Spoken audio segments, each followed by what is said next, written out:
What's going on YouTube? Snake out here, back at you with another video. We got a really fun video today. I am here at one of probably the dopest snake facilities I have ever been to. We're going to take a look at some ball pythons and a ton of boas. So I hope you guys enjoy this one. Stay tuned.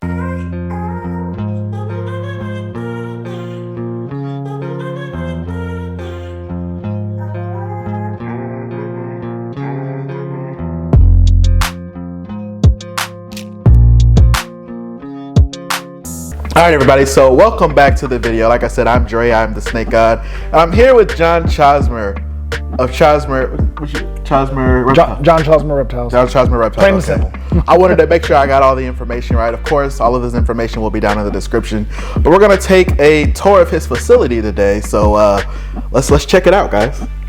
So how's it going, John? It's going good. So like I said, we're in the ball python room. This is the old room.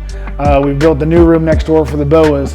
But in this room, it says specifically the ball pythons, the breeder males, breeder females, and whatever babies we have for sale going on currently right now. All right, everybody. So we're going to take a look at some of John's breeder female ball pythons and some of the projects he has going on. So what you got going on over here, John? I got a bunch of different things. I'm big into the clown, the pied, and the desert ghost projects. Like I said, my focus is boas, but I got into the ball pythons years ago on a. Well, this is not a small scale, but it's right. Smaller compared to some this facility is pretty big, people. But I mean, like I'm working on the whole, I guess what they call the grail. So this is a black pastel lavender albino het pied female. Okay, nice. So I should make some black pastel pied lavenders this year. That's a chunky girl right there. Yeah, she's got her follicles right now are in the 20s. So I mean, I ultrasound my girls to see where they're at. So I know I'm not overbreeding my males. Obviously, breeding balls is different than breeding boas. So you can breed them a couple times, and that's all they need. So like when it comes to the desert ghost projects, this here is a butter. She's getting ready to go into shed. This is a butter inchy hypo desert ghost.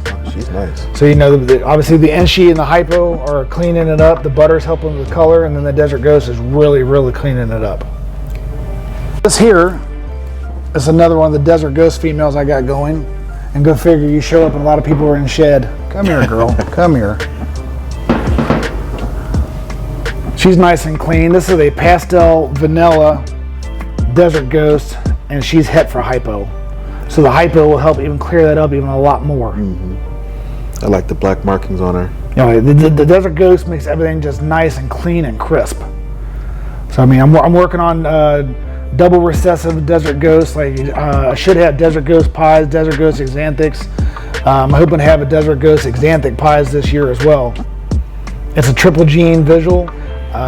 There's not a whole lot of triples out there, but I'm hoping to be able to hit one myself this year.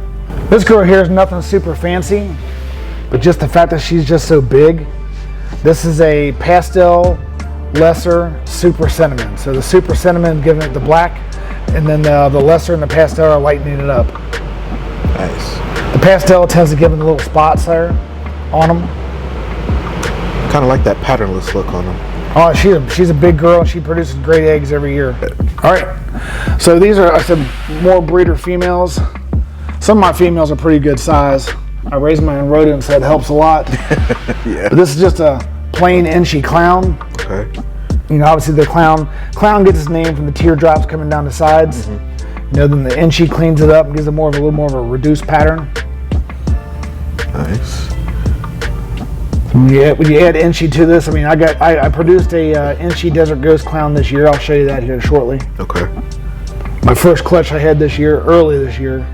I normally don't have clutches this early. All of your females are huge, man. My biggest one weighs over 4,000 grams. Jesus. She's a big girl. So the clowns, everybody wants the clown pattern with the clown look, but it's amazing when you add other genes to it, how it makes that disappear. Like this here, most people wouldn't even think that's a clown. But the fact that I gotta look at it all. So it's a pastel, fire, lesser, pinstripe clown. The pinstripe is really reducing the pattern of the clown. When this girl was a baby, you could definitely see it a lot better on her. This is your biggest? This is my biggest ball python I have currently. She's over 4,200 grams. Wow. So she drops 10 to 14 eggs every year. That's a big girl right there. Big girl. So without the clown, this is a Firefly Calico Het Clown female. So it's pastel, fire, and calico. And the colors on this girl with everything in there, it just pops on her. Wow. But what's amazing is once you add the clown gene to it, as a baby, these things, the color just, it's amazing how bright and beautiful they are.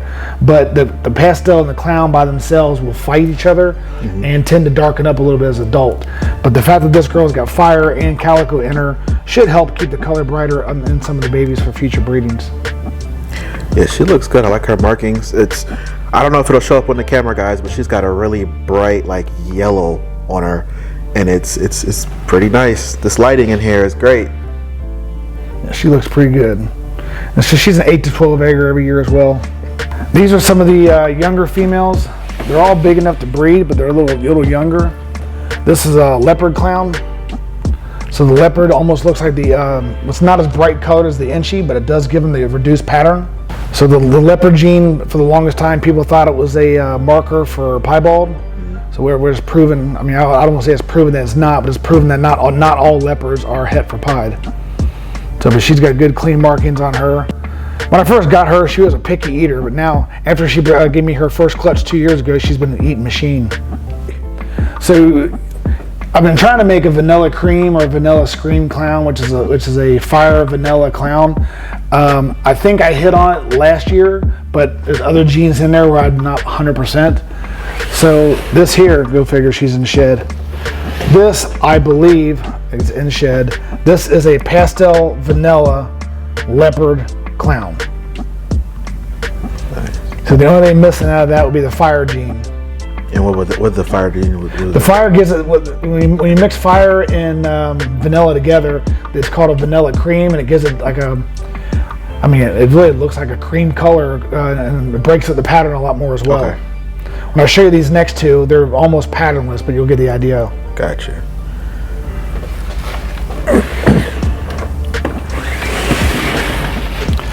So this one just shed, that's nice. So this one here is very patternless, as you can tell. Don't mind a little bit of dirt on her. Very patternless, but as a baby, she was more colorful. So I believe this to be a vanilla cream Batman. I'm not 100% on them genetics. I'm guessing from the breeding I did. So if this is true, this would be a a vanilla fire spot nose leopard clown. Yes. There's so many genes, it's hard to remember them all sometimes. So yeah, pastel vanilla. No, I'm sorry. Oh man, you get me here. Fire vanilla spot nose leopard clown. I was not expecting it to be that reduced, but if that's what it is, you know, so let me hold her. Then this here is even more reduced. She's a little wet. Yeah. So she's more reduced. I believe this to be the vanilla scream. So this is this one here is the fire vanilla leopard Batman. I think this one here is the pastel vanilla fire leopard spot nose clown, aka Batman. Again, they're super reduced.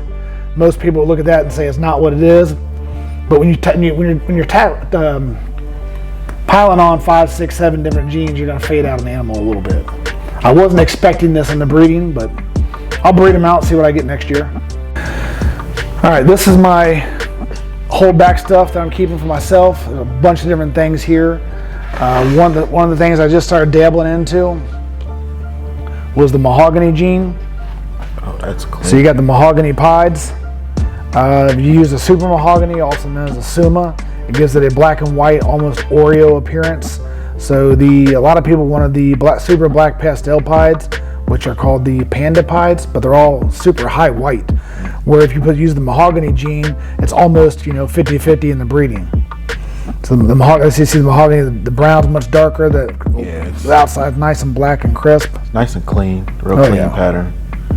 So I should have super mahoganies, super mahogany pieds this year. I know just recently Justin added, not recently, he's had it for a while, but Justin added the cinnamon to it. I'm adding the black pastel to it. So we'll see what happens with that, trying to make them darker. Love the dark stuff. Everybody wants to breed and produce double visuals. This is my very first pied clown that I produced. I do have another one that I purchased, but this is the first pied clown female. And I've done a lot of double het to double het breedings. And for those who don't know how difficult that is, when you breed double het to double het, to get the visual, your chances are 1 in 16. I made 6 different double visuals in 2022, but only one of them, and that was this breeding here, was from a double het to double het. Everything was either visual het to double het or double visual to double het, but this is the first time in ball pythons that I've ever hit a double het to double het breeding. Nice. And you can see a huge difference in like the mahogany you just had out. How this pattern seems to be a little more spread out. Oh yeah. And like I say, even though when this was first in the egg, I almost didn't even know it was a clown. You don't. When the pied clowns are born or hatched out, you almost can't even tell until you see the head. The head pattern is what gives it away. God, yeah. That's one thing I am familiar with, is the head pattern. Yeah, love the clown stuff. And then another gene I'm working on.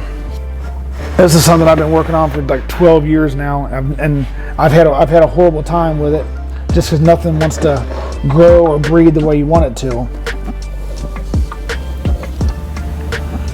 These are confusions. After talking to Justin, I've had the confusion apparently in my collection for like 12 years now. The confusion is the pattern, which breaks it up big time. When you add it to different things, it makes it look even better. Mine originally came from the albino stuff. They won't hold still for me here. I'm working on making confusion pies, confusion clowns, and whatnot.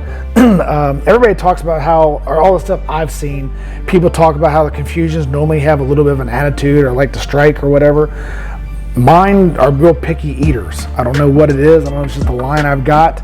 I don't want to call it confusion 100% until I've bred it into other things to prove it's what it is. But until then, I mean, after talking to a couple people, they said the confusion is also the same as static and there's a third one. I can't remember what it's called, but you can see the difference in them big time. So this is the first clutch I produced this year, and this was a really good hit. So this is a pastel, what I believe to be a pastel super inchy desert ghost clown. Nice. The desert ghost, so obviously the pastel and the super inchy are really reducing the pattern and the neck stripes, and there's no very few teardrops down the side.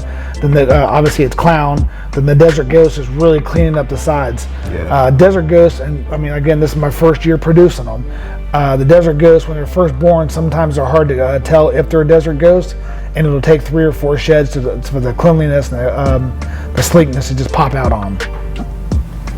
Some of the new, not new, but some of the males I'm adding into my collection here. Just reach in here and pull him out.